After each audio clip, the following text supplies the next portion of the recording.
Wash your hands, man.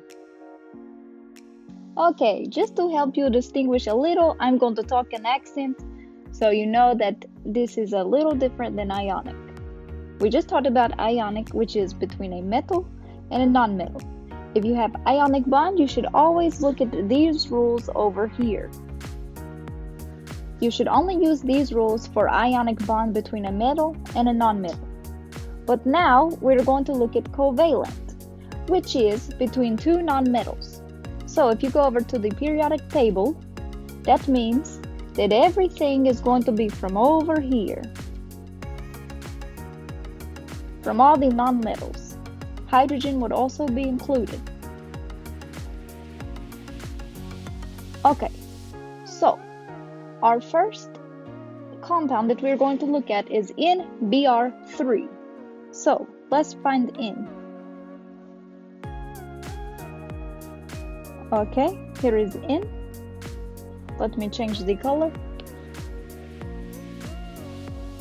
Here is N and here is Br. So they are both nonmetals. So they are going to be covalently bonded. Okay, these are very easy to name. First, you got to know that you're going to use prefixes.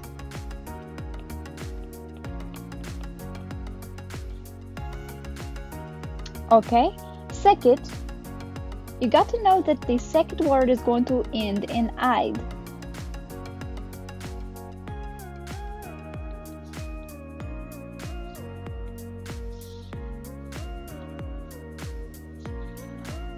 Okay, that's the basic rules there.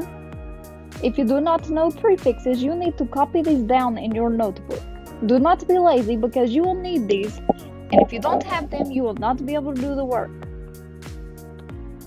Okay, one other important thing to remember is that on the first word, you are never going to use mono if it is only one.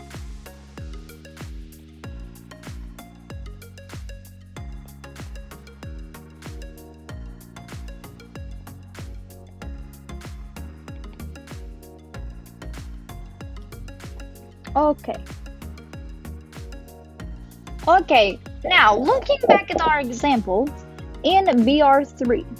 N, as you know, is called nitrogen.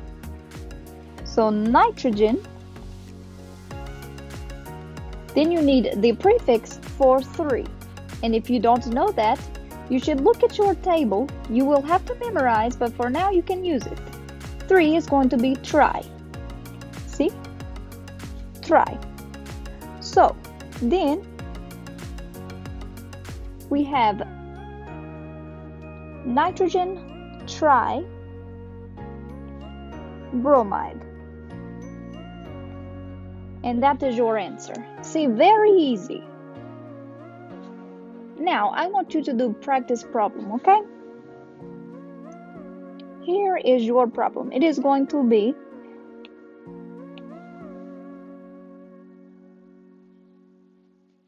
B2O3.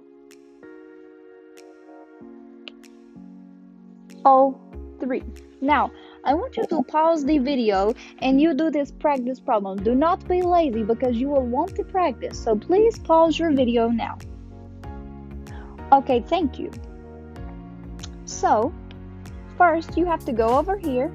Well, actually, let's look at this number here first. 2 is di. And we have to use a prefix this time. So, it is going to be di. And then you find the B if you don't know what B is. And B is boron. So, di-boron.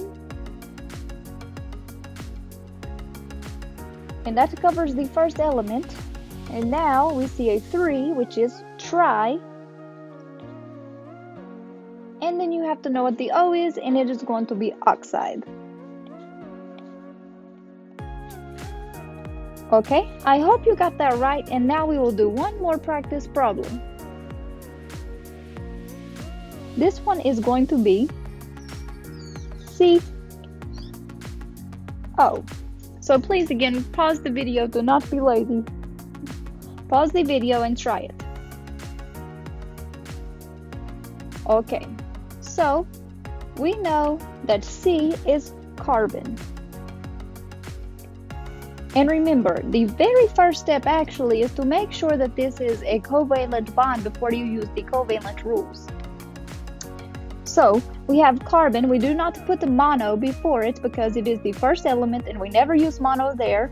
That is going back up to this rule here. And then we have one oxygen. So you have to know that that is going to be mono, and then oxygen is oxide. And that is your answer.